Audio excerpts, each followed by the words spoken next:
মমতাকে বাধা দেওয়ার চেষ্টা বিজেপি যে করছে সেটা কিন্তু পরিষ্কার। এই তো 21শে জুলাইয়ের মঞ্চ খুব সহজভাবে তৃণমূল ব্রত গোষ্ঠী তারা জায়গা পেয়ে গেল, কংগ্রেস জায়গা পেয়ে গেল। মমতা বন্দ্যোপাধ্যায়কে জায়গা দিতে এত কুণ্ঠিত কেন বিজেপি?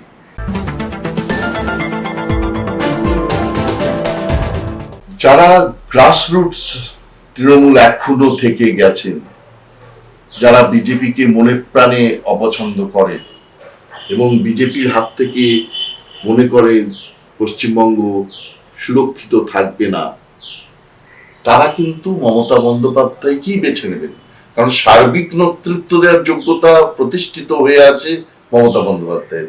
যেখানে ঋতব্রত তৃণমূলের কোন নেতার সেই সার্বিক নেতৃত্ব দেওয়ার, পশ্চিমবঙ্গের সমস্ত মানুষকে নেতৃত্ব দেওয়ার ক্ষমতা বা যোগ্যতা প্রতিষ্ঠিত হয়নি।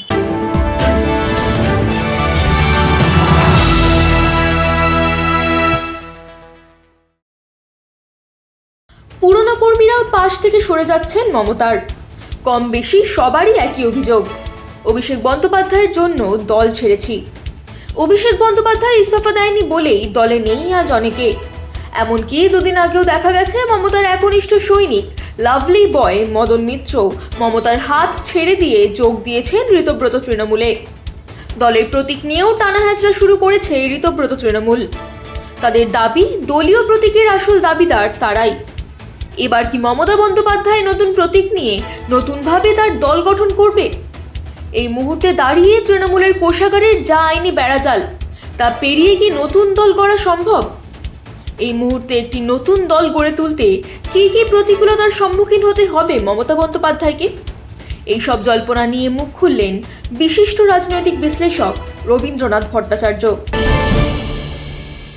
মমতা বন্দ্যোপাধ্যায় কি এবার তাহলে নতুন প্রতীক নিয়ে নতুন ভাবে আবার পথ চলা শুরু করবে, তার নিজের রাজনৈতিক জীবনের পথ চলা শুরু করবেন আবার?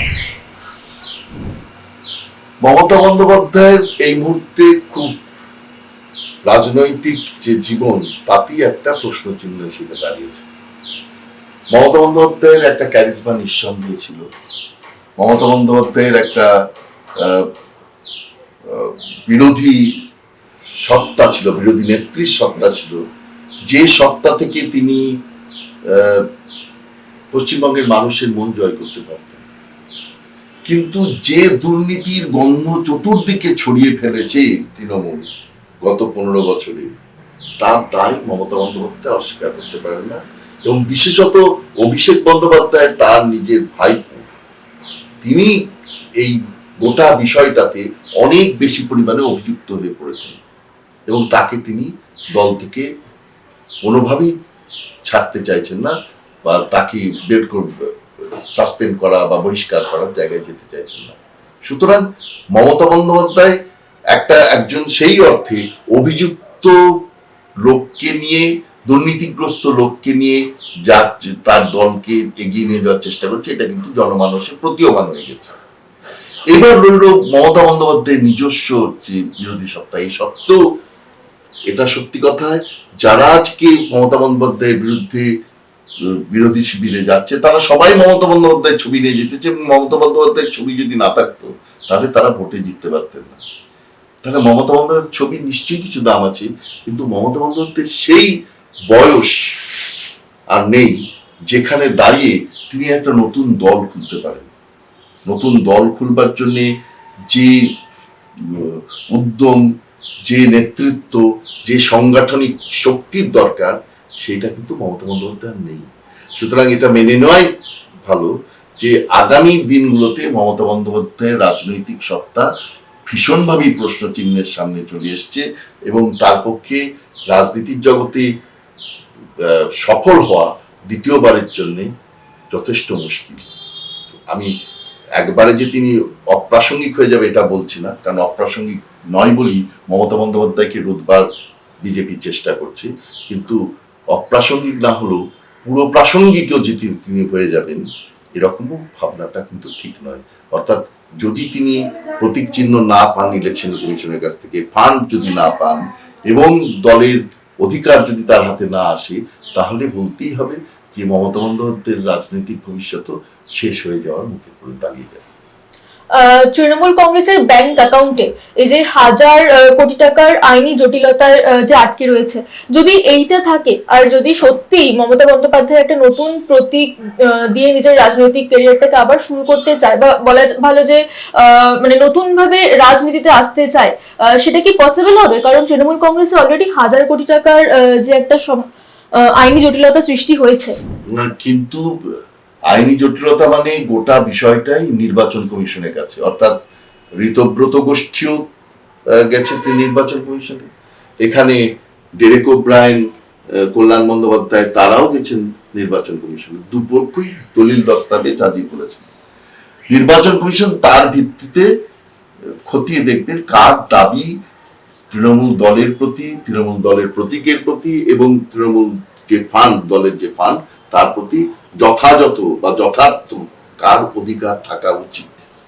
এখন ঋতব্রত তৃণমূলের কিন্তু এই মুহূর্তে সাংগঠনিক বিভিন্ন যে পদ সেগুলো তারা ফিল আপ করেছে এবং তাদেরকে অদ্ভুতভাবে তারা সময় চেয়েছে সাংগঠনিক সম্মেলন বা মিটিং করবার, সেগুলো কিন্তু ইলেকশন কমিশন তাদেরকে দিয়েছে, যেটা মমতা বন্দ্যোপাধ্যায় অভিযোগ জানিয়েছেন কেন এই সময়টা দেওয়া হচ্ছে, সে সময় দেওয়া হচ্ছে।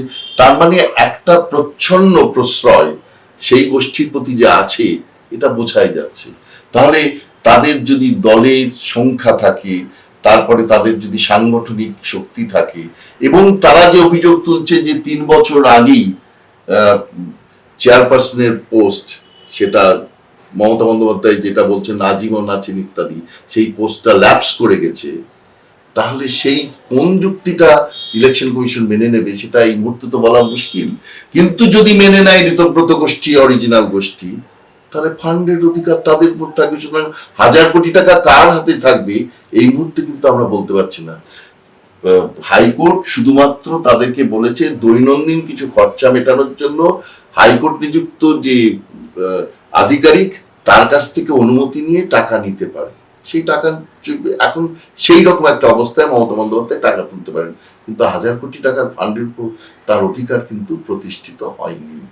দেখা যাচ্ছে যে ঋতব্রত গোষ্ঠীর দল আরো ধীরে ধীরে ভারী হচ্ছে, সেখানে কালীঘাট তৃণমূল বা মমতার দল কিন্তু এখন প্রায় সিকিভাগও আর নেই। সেখানে গিয়ে কি কোথাও মমতা বন্দ্যোপাধ্যায় মনে করছে যে ঋতব্রত গোষ্ঠীর কাছে সে তার যে দলীয় প্রতীক, দলীয় নাম বা ব্যাংক অ্যাকাউন্টের নিয়ন্ত্রণ সবকিছু হারিয়ে ফেলবেন? তিনি তো একবার বলেছেন আমি নতুন দল খুলব, সবাই চলে যাক, আমি নতুন দল খুলব, এই কথাও তো তিনি বলেছেন।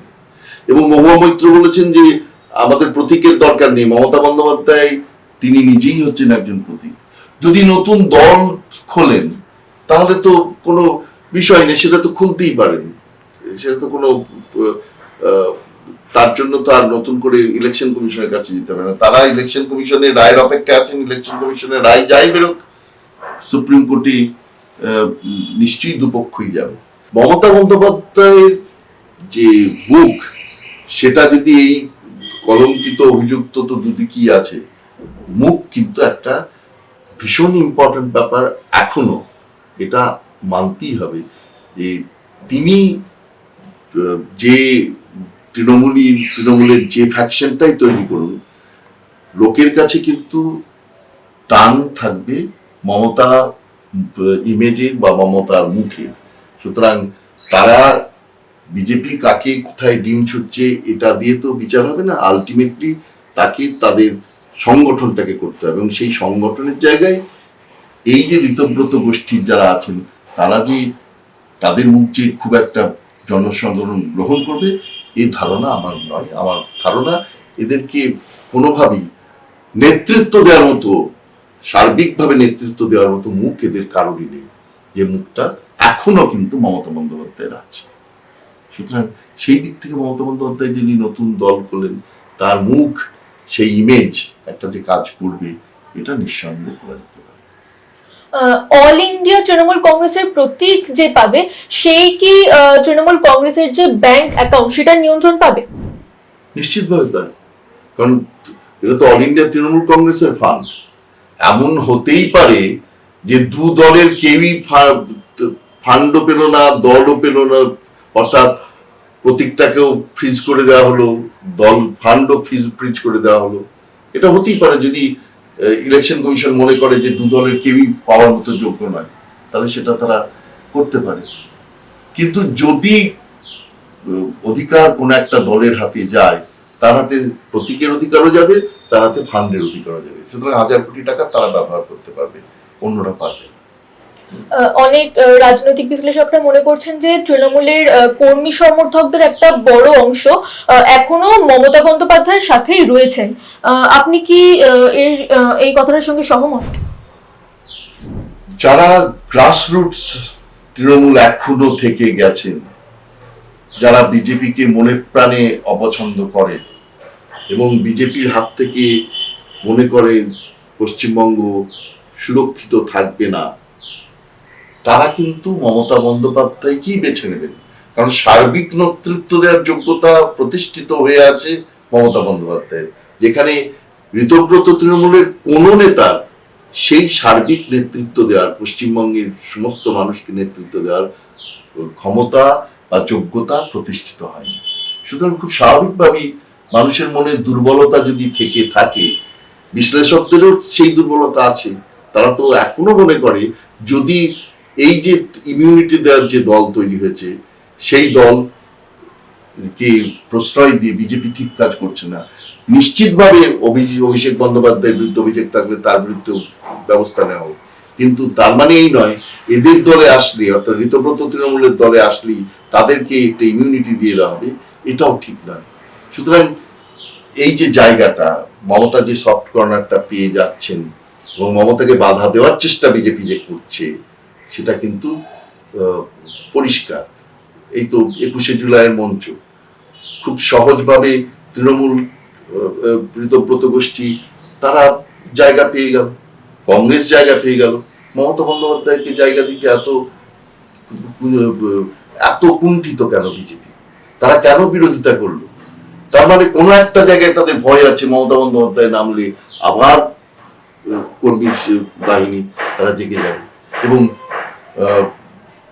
মুখ্যমন্ত্রী তো নিজে ঘোষণাও করেছিলেন সব দল নাম নিশান তাদের থাকবে, শুধু তৃণমূলের নাম নিশান আমি মিটিয়ে দেবো, এই কথা উনি বলেছিলেন। সুতরাং মমতা বন্দ্যোপাধ্যায় থাকলে সেই নাম নিশান যে আবার জেগে উঠতে পারে, এই ভয় নিশ্চয়ই বিরোধী দলের আছে, শাসক দলের আছে, অর্থাৎ বিজেপির আছে। এবং সেই জন্যই তারা আটকেছে, যার জন্য তিনি কোর্টে গেছেন এবং কোর্ট থেকে বিড়লা প্ল্যানেটোরিয়ামের সামনে মঞ্চ করবার বা মিটিং সমাবেশ করবার অধিকার পেয়েছেন। সুতরাং সে থেকে বোঝা যাচ্ছে যে বিজেপিও কোনো একটা জায়গায় মমতাকে পরিষদ দিতে কুণ্ঠিত, যেটা তারা কুণ্ঠিত নয় ঋতব্রত তৃণমূলের কাছ থেকে। কারণ তারা জানেই যে তাদের কাছ থেকে কোনো ভয়ের জায়গা নেই, সেই জন্যই তারা তাদের পরিষদ দিয়ে যাচ্ছে। আর মমতা বন্দ্যোপাধ্যায়কে পরিষদ দিতে অস্বীকার করছে। এটা থেকে বোঝা যাচ্ছে মমতা বন্দ্যোপাধ্যায় এখনো একটা রাজনীতিতে ফ্যাক্টর পেয়ে আছে। এখন নতুন করে যদি একটা রাজনৈতিক দল গড়তে যায় মমতা বন্দ্যোপাধ্যায়, তাহলে তার জন্য 5টি বড় চ্যালেঞ্জ কি হতে পারে বলে আপনার মনে হয়? প্রথম হচ্ছে তার বয়স। যে বয়সে উনি নন্দীগ্রাম সিঙ্গুর আন্দোলন করেছিলেন, এখন আমরা সেই বয়স নেই। দ্বিতীয়ত হচ্ছে যে ইডি সিবিআই শাসক দলের কাছ থেকে হেনস্থা হওয়ার ভয়, এটা হচ্ছে তার বিরাট চ্যালেঞ্জ। মানুষ কেন যাবে যদি আমি তার সঙ্গে গেলে হেনস্থা হতে পারে। তৃতীয়ত যে এই মুহূর্তে পরিস্থিতি সেখানে সাংগঠনিক যে কাঠামো সেটা ভেঙে পড়েছে। সাংগঠনিক কাঠামো নতুন করে তৈরি করা, সেটা একটা বিরাট চ্যালেঞ্জ। সাংগঠনিক কাঠামো তৈরি করা বলতে আমি বোঝাচ্ছি যে প্রত্যেকটা জেলা ভিত্তিতে যে পদাধিকারীদের বেছে নেওয়া, যাদেরকে মানুষ চেনে, কারণ সমস্ত পদাধিকারীরা এখন চলে যাচ্ছে ঋতব্রতের দিকে। চতুর্থত আমি বলবো যে এটা নিশ্চিতভাবে সরকারে থাকার সময় তাদের যে ফান্ড ছিল, সেই ফান্ড নেই। আজকের দিনে ওই কৌটোবাজি তো আর রাজনীতি হয় না, আজকের দিনে একটা কর্পোরেটিজম চলে এসছে এবং সেই কর্পোরেটিজমের জন্য টাকার দরকার। মমতা বন্দ্যোপাধ্যায়ের এই মুহূর্তে কিন্তু আনলিমিটেড অ্যামাউন্ট অফ মানি নেই। আর সব শেষ হচ্ছে, বলতে পারি যে চ্যালেঞ্জ হচ্ছে তৃণমূল দলের প্রতি একটা দুর্গন্ধ, অর্থাৎ মানুষের যে মনে করছে তৃণমূল দল মানেই হচ্ছে তোলাবাজির দল, কাটমানির দল, সিন্ডিকেটের দল, ধর্ষণকারীদের দল, এইটা কিন্তু জনমানুষেও একটা প্রভাব ফেলছে, যার থেকেও তাকে মুক্ত হওয়া একটা বড় চ্যালেঞ্জ। যদি ঋতব্রত গোষ্ঠী আজ তৃণমূল কংগ্রেসের নিয়ন্ত্রণটা নিয়ে থাকে, তাহলে তার রাজনৈতিক অবস্থানটা কি হবে? তারা কি এখন শুধুমাত্র যেটা কালীঘাট তৃণমূল তাদের বিরুদ্ধে লড়ে যাবে, বিজেপির বিরুদ্ধে লড়বে, নাকি সেখানে গিয়ে সিপিএম আর যেটা কালীঘাট তৃণমূল তাদেরকে লড়ে, তাদের সাথে লড়ে বিজেপিকে একটা জায়গা করে দেবে, জাস্ট মানে তার রাস্তা ক্লিয়ার করে দেবে? যে কারণে ইমিউনিটি দেওয়া হচ্ছে সেটা হচ্ছে বিরোধী দল তাদের কনস্ট্রাকটিভ অপোজিশনের ভূমিকা থেকে বিজেপি লেড অপোজিশনের জায়গায় যেন আসতে পারে। অর্থাৎ যে কোনো কিছু, এই যে এনকাউন্টার হলো, এনকাউন্টারের বিরুদ্ধে ঋতব্রত তৃণমূলের গোষ্ঠী একটা কথা বলেছে, এনকাউন্টার তো কোনোভাবে কাম্য বিষয় নয়, কারণ হিউম্যান রাইটস ভায়োলেট করে আজমল কাসবের মতো লোককেও আমরা বিচার ব্যবস্থার মধ্যে নিয়ে গিয়ে তারপর ফাঁসি দেওয়া হয়েছে। সুতরাং পুলিশ তার কাউকে একটা নিয়ে গিয়ে ইনস্ট্যান্ট জাস্টিস দিয়ে দেবে, সে যতই ঘৃণ্য চক্রান্ত করে থাকুক বা ঘৃণ্য কাজ করে থাকুক, কিন্তু তাকে ইনস্ট্যান্ট জাস্টিস দেওয়ার অধিকার কিন্তু পুলিশের নেই। এবং বস্তুতপক্ষে পুলিশ সেখানে কোনো চাপা দিতে চাচ্ছে কিনা সেটাও বড় ব্যাপার। কিন্তু তার বিরুদ্ধে তৃণমূলের যে ঋতব্রত গোষ্ঠী একটি কথাও বলল না, বরং তারা বললো যে এটা অত্যন্ত ভালো কাজই হয়েছে। তাহলে এই যে জায়গাটা, এইটাই তো বিজেপি তৈরি করতে চাইছে। অর্থাৎ তারা যে কাজ করবে সঙ্গে সঙ্গে ওই সানায়ের পোঁ থাকে না, সেই পোঁ ধরার মতো তারা সঙ্গে সঙ্গে পোঁ ধরবে, হ্যাঁ এটা ঠিক কাজ হয়েছে। বিরোধী দল যদি এটা বলে তাহলে কিন্তু সবচেয়ে বড় ক্ষতি হবে পশ্চিমবঙ্গের মানুষের। অর্থাৎ বিরোধী দল হচ্ছে ওয়াচডগ অফ দ্য কনস্টিটিউশন, এবং কথায় আছে হাউস বিলংস টু অপোজিশন। সেই অপোজিশন যদি বিজেপির হয়ে কাজ করে তাহলে বড় সমস্যা। সুতরাং পশ্চিমবঙ্গের রাজনীতিতে এখন খুব ভয়াবহ অবস্থা। বিরোধিতা যদি একদম শেষ হয়ে যায় তাহলে পশ্চিমবঙ্গের মানুষ কিন্তু একটা ভালো সরকারকে পাবে না, কারণ সরকারের কাজের ভুল দেখানোর দায়িত্ব বিরোধীদের। সেটাই যদি নষ্ট হয়ে যায় তাহলে সরকার যা খুশি তাই করবে, আমাদেরও তাই মেনে নিতে হবে।